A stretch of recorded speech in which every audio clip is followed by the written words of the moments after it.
আসসালামু আলাইকুম। দূরে কাছে যে যেখানে বসে এই মুহূর্তে ভিডিওটা দেখছেন তাদের সবাইকে মাহফুজের কিচেন ভিডিওতে ওয়েলকাম। আজ চিংড়ি মালাইকারি করব। অসম্ভব মজার এই রেসিপিটা, মানে পছন্দ না এমন কোনো পার্সন নেই বললেই চলে। ছোট বড় সবার খুবই পছন্দ। সামনে ঈদের দিন আপনারা এরকম একটা রেসিপি ট্রাই করতে পারেন। সবার কাছে, পরিবারের সবার কাছে দেখবেন খুব ভালো লাগবে। খুবই সহজ এবং খুব অল্প সময় হয়ে যায়। আমাদের চিংড়ি মালাইকারিটা দেখুন কতটা লোভনীয় হয়েছে। দেখতেই যে শুধু লোভনীয় হয়েছে তা কিন্তু না, খেতেও অসম্ভব মজা হয়েছে। তা আমি কীভাবে আজকে চিংড়ি মালাইকারিটা করব সেটাই এখন আপনাদের সাথে শেয়ার করব।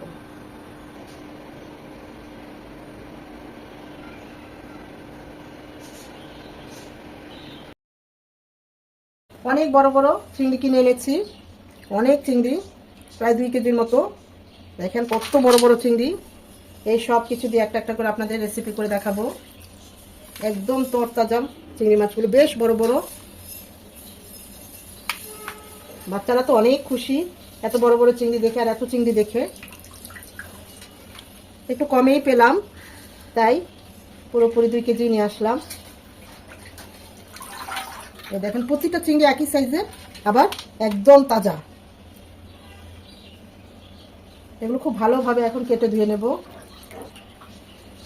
ডিম ছাড়া চিংড়ি মাছগুলো ভালো, তো ওজনে বেশি পাওয়া যায়। ডিম সহ চিংড়ি মাছের ওজন নিয়ে নেয়। দেখেন একটা চিংড়িতেও ডিম নেই, এই জিনিসটা আমার কাছে বেশি ভালো লেগেছে।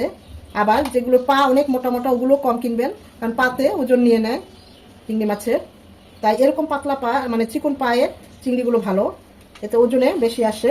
প্রতিটা চিংড়ি অসম্ভব বড় বড়।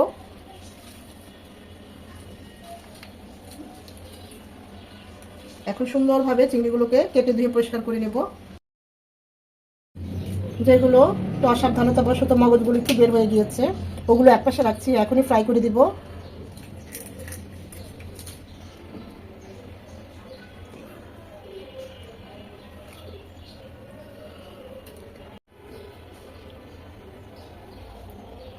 মাথা থেকে এই ময়লাটাও ফেলে দিতে হবে।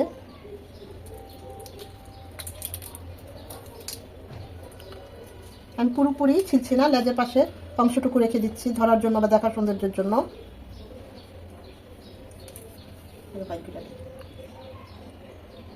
এই পাশে একটা ময়লা ব্রেন থাকে, সেটাও বের করে নিতে হবে।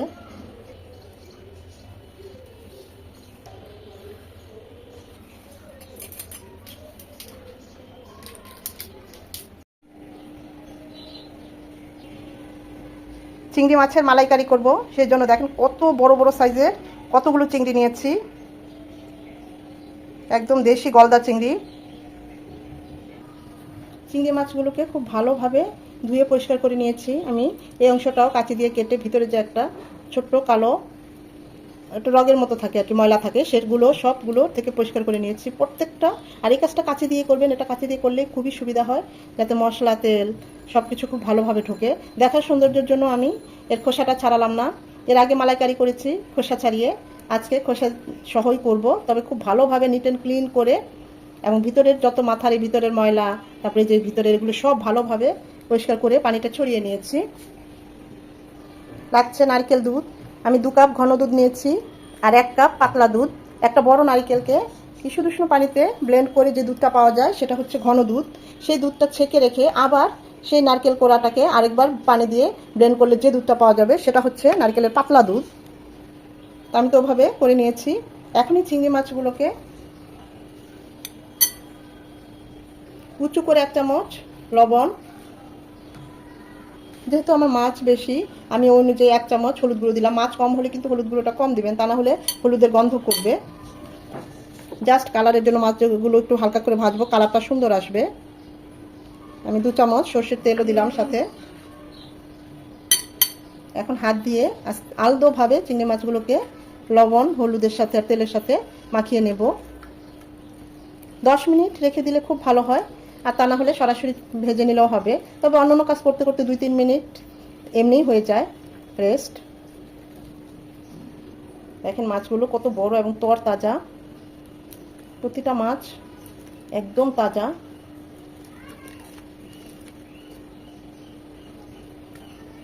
মাশাআল্লাহ।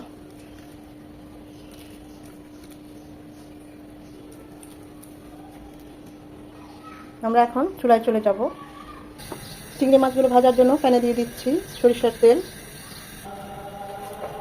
একদম হালকাভাবে 1 মিনিট এপিট উপিট 1 মিনিট ভেজে নেব। যে কোনো মাছ আমরা রান্নার জন্য যখন ভাজবো একদম হালকা করে ভাজবো। আর তাছাড়া চিংড়ি মাছ কিন্তু বেশি ভাজলে হার্ড হয়ে যাবে, খেতে ভালো লাগবে না।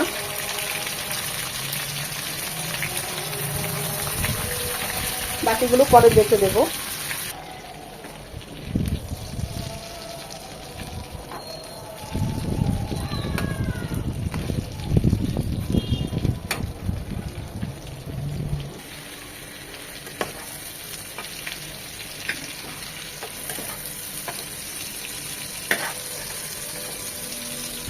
এই তেলেই বাকি মাছগুলো ভেজে নেবো।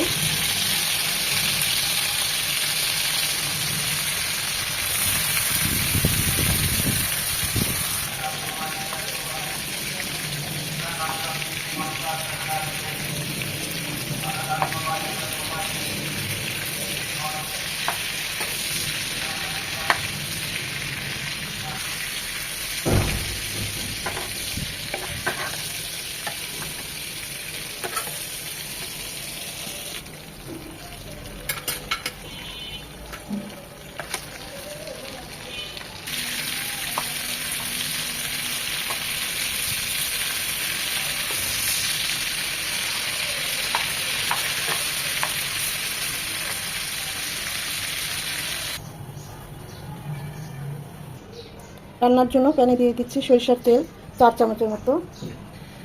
তেলটা গরম হয়ে এলে দিয়ে দিব 3-4 টুকরা তেজপাতা, 4 টুকরো দারচিনি, 8-10টা সাদা এলাচ থেতো করে দিয়েছি যাতে সুগন্ধটা বের হয়ে আসে, 5-6টা লবঙ্গ। গোটা মশলাগুলো 1 মিনিট হবে, এর থেকে সুন্দর একটা অ্যারোমা চলে আসবে। গোটা মশলাগুলো 1 মিনিট হওয়ার পর দিয়ে দেবো 1 কাপ পেঁয়াজ বাটা। পেঁয়াজটাকে 1 মিনিট ভেজে নেব যেন এক্সট্রা যে পানি এবং ঝাঁঝালো গন্ধটা চলে যায়। পেঁয়াজটাকে 1 মিনিট ভেজে নেওয়ার পর দিয়ে দিব 1.5 চামচ আদা রসুনের পেস্ট। এটাকেও 1 মিনিট ভেজে নেব যেন আদার ঝাঁঝালো গন্ধটা চলে যায়। আদা রসুনটাকেও 1 মিনিট ভেজে নেওয়ার পর কুচি করে 1 চামচ মরিচ গুঁড়ো, ঝালটা যে যেমন পছন্দ করেন ওই অনুযায়ী দিবেন। আর দিয়ে দিচ্ছি কাশ্মীরি লাল মরিচ গুঁড়ো, এটাতে ঝাল হবে না, কিন্তু কালারের জন্য দিচ্ছি। 1/2 চামচ হলুদ গুঁড়ো, কুচি করে 1 চামচ ভাজা জিরে গুঁড়ো। মশলাগুলো তেলের সাথে কিছুক্ষণ ভেজে নেব যেন হলুদের যে কাঁচা ভাবটা সেটা চলে যায়। এখানে আমি নর্মাল পানি ইউজ করছি না, আপনারা চাইলে ইউজ করতে পারেন মশলাটা কষানোর জন্য। আমি যে পাতলা নারকেলের দুধটা নিয়েছি সেটা দিয়ে মশলাটা কষিয়ে নেব।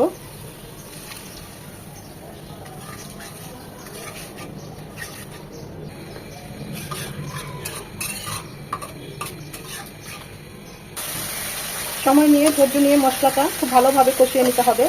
মশলাটা যত ভালো কষানো হবে রান্নার টেস্ট তত ভালো আসবে। 1 কাপ টক দই আমি একটু ফেটে দেবো, ঘরে বানানোর টক দই তাই একটু লিকুইড। মশলাটা কষানোর পর এখন এই পর্যায়ে দিয়ে দেব 3 চামচ বাদাম বাটা। এটা চীনা বাদাম বাটা, যে কোনো বাদাম বাটাই দিতে পারেন। এখন সব কিছু মশলার সাথে টক দইটা আর বাদাম বাটাটা কষিয়ে নেব। দিয়ে দেবো উঁচু করে 1 চামচ কাঁচামরিচ বাটা, এতে ফ্লেভারটা খুব ভালো আসবে, টেস্টও ভালো আসে।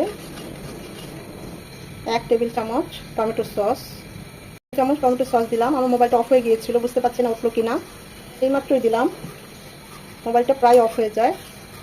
তো টমেটো সসটা দিয়েও সব কিছু ভালোভাবে কষিয়ে নেব। হাতের কাছে থাকলে দিবেন, না থাকলে নাই, তবে দিলে চিংড়ি মালাইকারিতে টেস্ট খুব ভালো আসে। টক দইটাকে ব্যালেন্স করার জন্য দিয়ে দিচ্ছি 1 চামচ চিনি।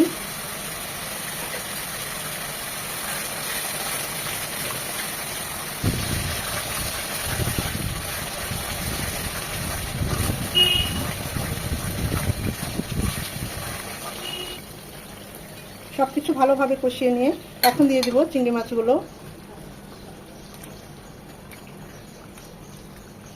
আজকে একটা বিশেষ দিন, তাই এতগুলো চিংড়ি একসাথে রান্না করছি গরুর মাংস, রাজালা, রোস্ট, সব কিছুই রান্না করবো আজকে। গ্রেভিটার সাথে চিংড়িগুলো 2-3 মিনিট কষিয়ে নেব। খুব বেশি নাড়াচাড়া করা লাগবে না, তাহলে আবার মাথাগুলো খুলে যেতে পারে। খুবই সফট মাছ।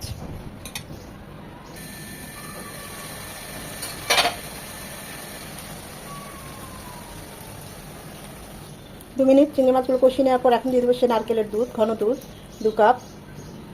দিয়ে দিব স্বাদ অনুযায়ী লবণ। আমি কিন্তু চিংড়ি মাছগুলো মেরিনেশনের সময় লবণ দিচ্ছি, সেটা বুঝে লবণটা দিতে হবে।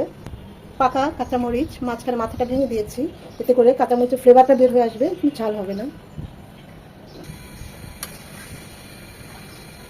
এটা কুক হতে বেশি সময় লাগবে না, 7 থেকে 8 মিনিটের মধ্যে এটা কুক হয়ে যাবে। ওভার কুক করা যাবে না।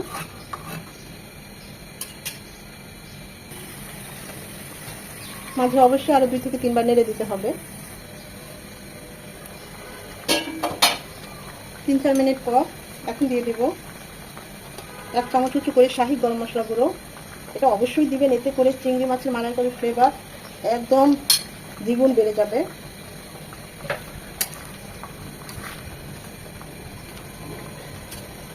এটা দিয়ে আরো 2-3 মিনিট ঢাকা দিয়ে রাখবো।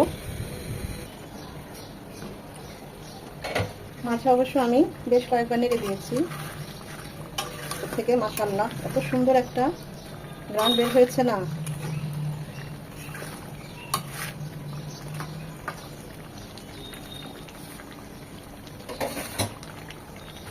আমি এখন চুলাটা অফ করে দেব।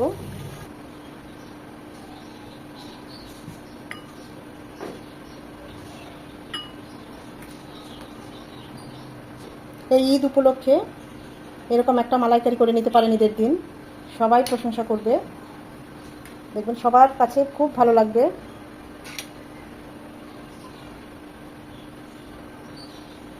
আশা করি আজকের এই ভিডিওটা আপনাদের ভালো লেগেছে। যদি ভালো লেগে থাকে এভাবে একবার হলেও বাসায় ট্রাই করবেন, আর ট্রাই করে খেয়ে আমাকে কমেন্ট করে জানাবেন কেমন হয়েছে। চেষ্টা করেছি একদম সহজভাবে ঘরে থাকা সব উপকরণ দিয়েই এই মালাইকারিটা আজকে করতে। ভিডিওটা ভালো লেগে থাকলে অবশ্যই একটা লাইক দিবেন, কারণ এই লাইকটা পরবর্তী ভিডিও করতে আমাকে উৎসাহিত করে, সাহায্য করে। চ্যানেলটা সাবস্ক্রাইব করে অবশ্যই আমার পাশে থাকবেন। সময় নিয়ে যারা এতক্ষণ এই ভিডিওটা দেখেছেন তাদের সবাইকে অসংখ্য ধন্যবাদ। গরুর মাংস বসিয়েছি, ভিডিওটা বড় হয়ে যায় তাই প্রতিটা রেসিপি দেখাতে পারছি না। রোস্ট করেছি চিকেনের।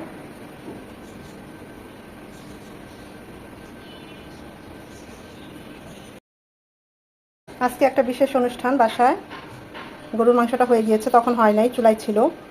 গরুর মাংসটা হতে দেরি হয়েছে, একটু মাখো মাখো করেছি জালি কাবাব, মানে অনেক আয়োজন। এখনও পোলাওটা চুলায়, তাই দেখাতে পারছি না।